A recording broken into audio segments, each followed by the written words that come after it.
I'm just trying to think how I started meeting people in the Melbourne scene because we exhibited Boson X free play, and that's right, and we exhibited 2 years in a row at free play in like very different versions of the game,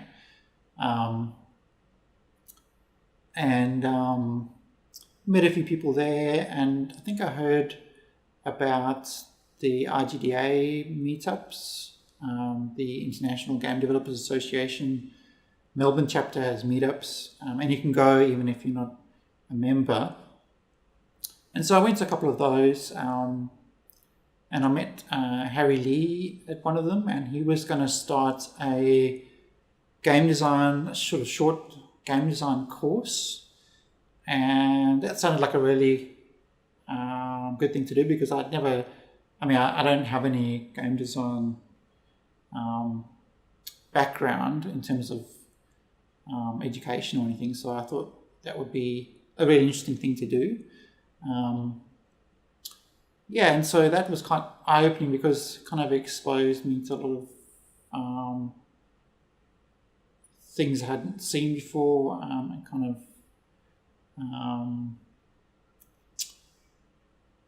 I guess works that were not commercially focused and just expressive works, and I've always been interested in that kind of thing. Like I used to paint a lot as a teenager, and still draw, but kind of I've always been interested in kind of self-expression. So that was the course that Harry Lee ran was called Glitchmark, and it was over about 5 weeks. It was every Saturday we'd meet up and do interesting activities. A lot of them involved just playing games or having group discussions about games. So there was an overall project for the course, which was to make some sort of game. And I've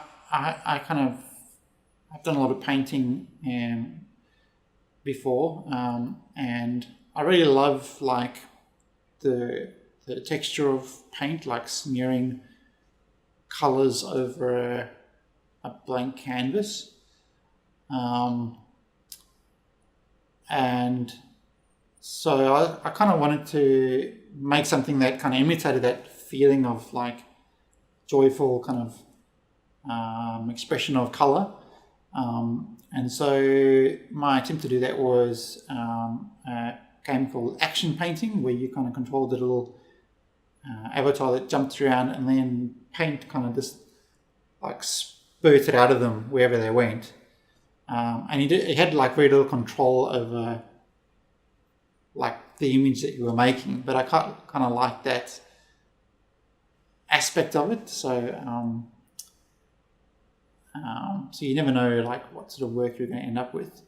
So that game, I then kind of later revised it and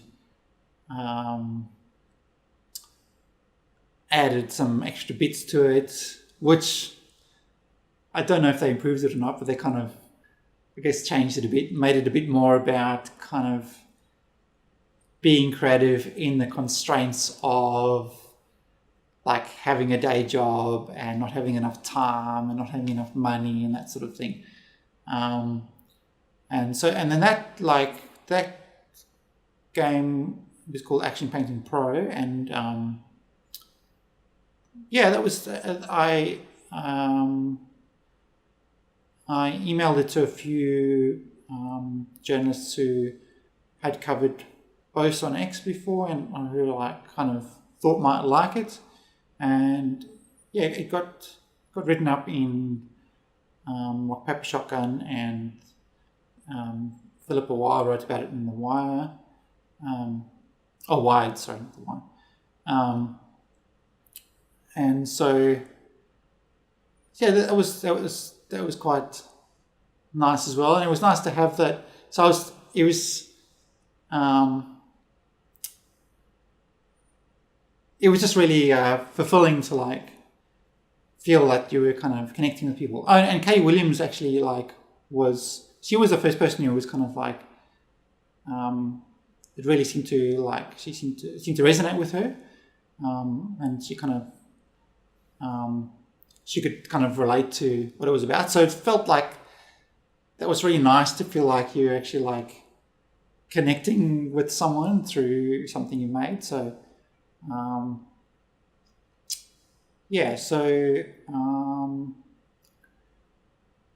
and then so Boson X was kind of reasonably successful, and I actually negotiated with my company I was working for to go down to 3 days a week.